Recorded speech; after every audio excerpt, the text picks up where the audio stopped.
Hello friends, Heidi here from Rain Country. God is good all the time. And today I'm going to be talking about the benefits and uses of Camellia japonica. So I'm going to cover a little bit on the leaves, the seeds, and the flowers, which is the part I'm most excited about. So generally speaking, this will also apply to the Camellia sinensis, which is the plant that most of your teas that you're purchasing, and I'm talking true teas, is going to come from. However, Camellia japonica can also be used to make teas, and it's often been used in Asian countries as a replacement for the Camellia sinensis tea. The amount of caffeine in them is going to vary, and I never did nail down an exact amount. Some places say it has less than the Camellia sinensis. Some places say it has more. I would say it's probably going to depend on the actual variety you get, because especially in the japonica, there's several different varieties, and the color of the flowers is going to vary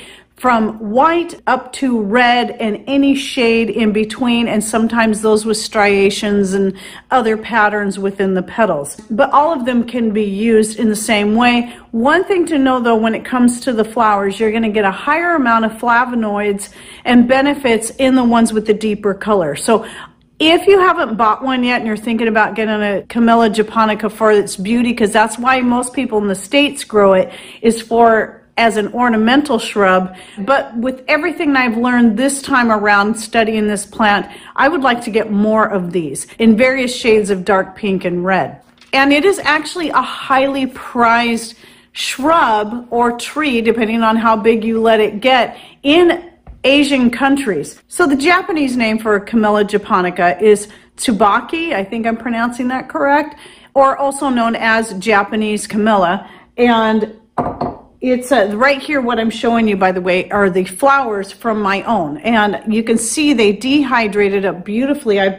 Was so pleased. So let me go back a few years back.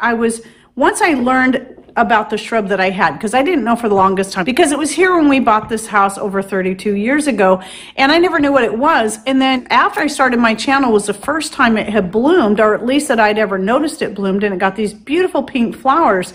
And so I was doing a live show, and I showed the photo during the live show, and several people came in and told me what it was. So from there, I was able to do some more research and learn about it, and learn that yes, it can indeed also be used for making tea. And I found it was hard to find that information, like how to do it, but I did find a blog page where a guy took the leaves and made it into black tea, and I'll put that link in the description box down below. And I also did a video on it myself, but I was pronouncing it all wrong. I think I was pronouncing it Japonica when it's pronounced Japonica. But anyway, you can check out that link, and there's various ways that you can prepare the leaves from either of the two plants to come up with the different types of teas, there's 4 types of tea that you get from the plant. There's black tea, green tea, white tea, and oolong. I have no idea how to do white or oolong because I didn't look into it, but the black tea, typically you're going to ferment the leaves, and it involves rubbing the leaves. You got to break them down first, and then you let them ferment for several days, and then you dehydrate them. I had to run back and get it because I forgot to bring it in here, but here's that jar that I made several years ago. Now, I'm not a true tea drinker. I like herbal infusions better than your true tea blends, but I did this more for the sake of knowing how to do it. It's still good to know, and if nothing else, could be a good barter product.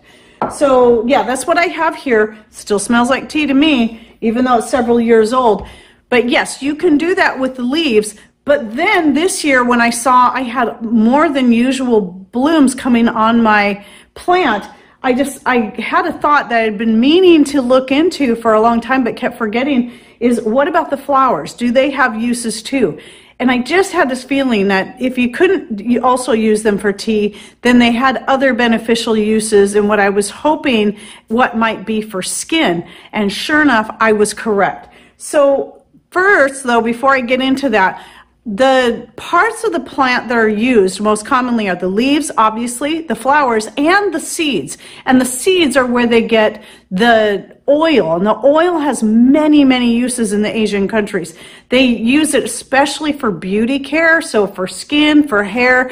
It's very healing. It's very rejuvenating of the skin.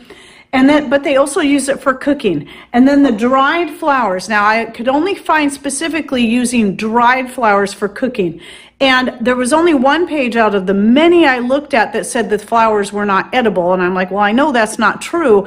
So my assumption is going to be with the two different things, with that one page, and then all the other pages I came across that talked about using the dried flowers in cooking as a vegetable, I would assume there's probably something that is likely you shouldn't eat the petals raw. And that's going to go for a lot of your vegetables. Even kale isn't that great for you if you eat a bunch of it raw. You should cook it first.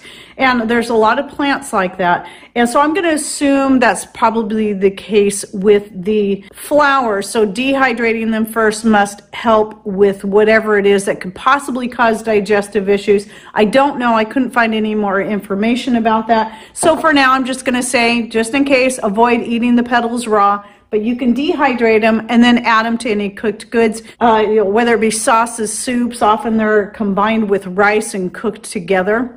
But the thing I liked best about them is that, yes, you can infuse the flowers in an oil of your choice. It's often used with sesame oil in the Asian countries, but you can use avocado, you can use a fractionated coconut oil. The only reason I say fractionated is because that's going to stay in a liquid form. You want something that's going to stay in a liquid form and not solidify to get the better extraction out of it, or at least keep it in a very warm area.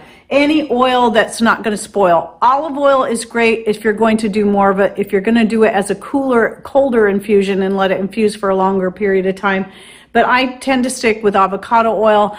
It has a long shelf life. It has a high smoke point, which it can handle higher heats. It's not going to go rancid on you. And same with grapeseed oil is another good option because it's very good for skincare, as well as it's going to hold up really well. So let me go ahead, as the plant as a whole, I'm going to read to you the notes that I took on its benefits. So this is going to apply to all parts, some more than others, but just to give you a general overview. So it's antimicrobial. It's antioxidant, so all parts of the plant are high in antioxidants. Like I mentioned earlier, the flowers, especially with the flavonoids that are in there, especially in your reds colors from pink through the deep reds. And quercetin is the main flavonoid that you're going to find in those. So obviously, because it's antioxidant, that means it's anti-cancer.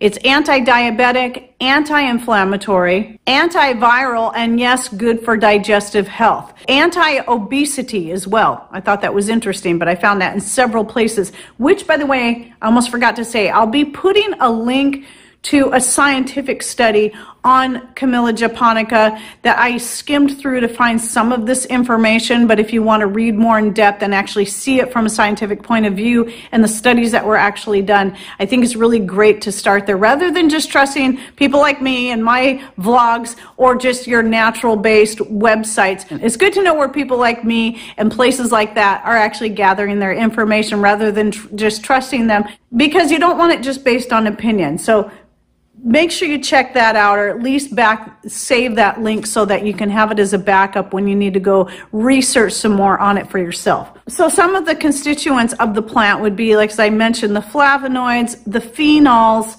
terpenoids, and the fatty acids, which of course you're going to get from the oil. And then your nutrients such as A, B, E, potassium, magnesium, calcium, manganese, phosphorus, and zinc are just some of the nutrients you're going to find in there. Oh, and one of the antioxidants I was going to mention, I forgot to look up the pronunciation, so I don't know if it's, I'm assuming it's gallic acid. And that one is one of the ones that's really predominant in your Camellia japonica. So I did talk about using the flowers to infuse in oil, but you can also extract it and make a tonic out of it using alcohol or some other type of extraction. Even though I do use alcohol in some of my extractions, if you're wanting to make certain extractions that this would be something you would take internally that do not have any alcohol, consider doing 3 parts honey to 1 part water, because honey also is a great preservative. So that's going to give it a very long shelf life without having to keep it in the refrigerator.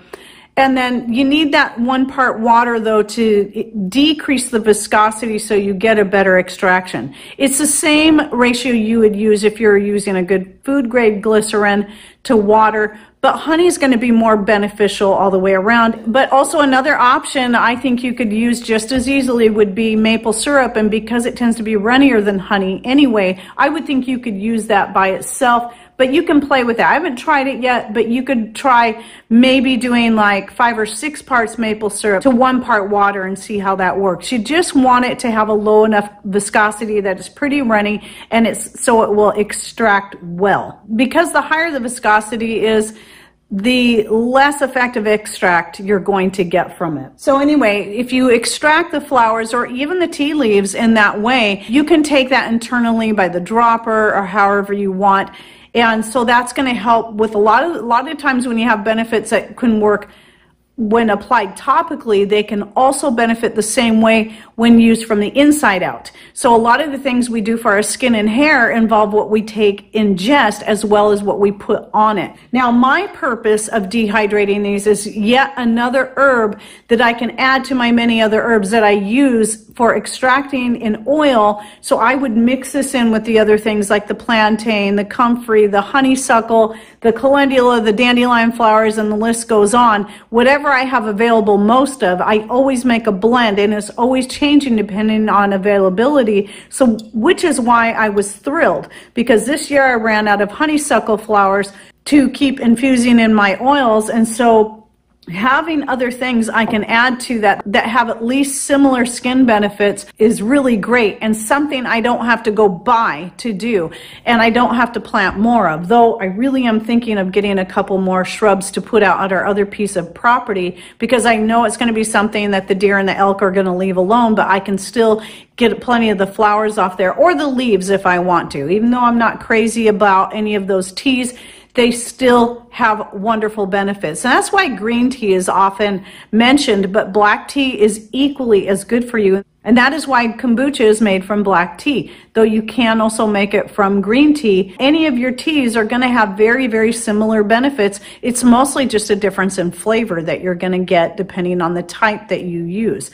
And then some people actually do ferment the flowers, just like you would ferment the leaves from making tea. Now, just a couple other things about the plant as a whole as far as growing it. Now, we live in a very wet climate, and it does beautifully here. Ours is grown up right next to the house, so it stays pretty sheltered, but I don't think that would matter. I think most places around the world should be able to grow the camellia just fine.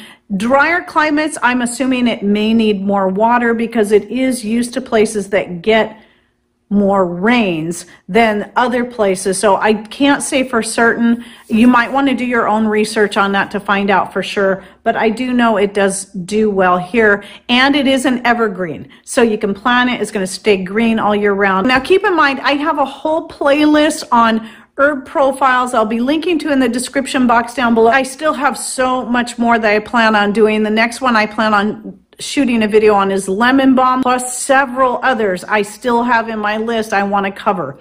And you can go through the playlist. If you go directly to the playlist link, then you can scroll down and see all the many herbs that I've covered, such as calendula and nasturtiums, rosemary, sage, thyme, oregano, mints of many different varieties, and so on and so forth. It's a pretty long list already, but I've been working on it for getting close to 6 years now. So anyway, I hope you enjoyed this video and it gave you some ideas to consider if you're already growing Camellia japonica and had no idea that it had all these benefits and uses. Then now you know what to do with it. Don't dig it up to replace it with something else. When you know you can make tea out of it, you can make herbal infusions for your skin and your general overall health. And if you're growing any Camellia japonica and you've already been using it for something, go ahead and share with us down below, or Camellia sinensis for that matter. Okay, well, thanks for watching. Take care, and God bless.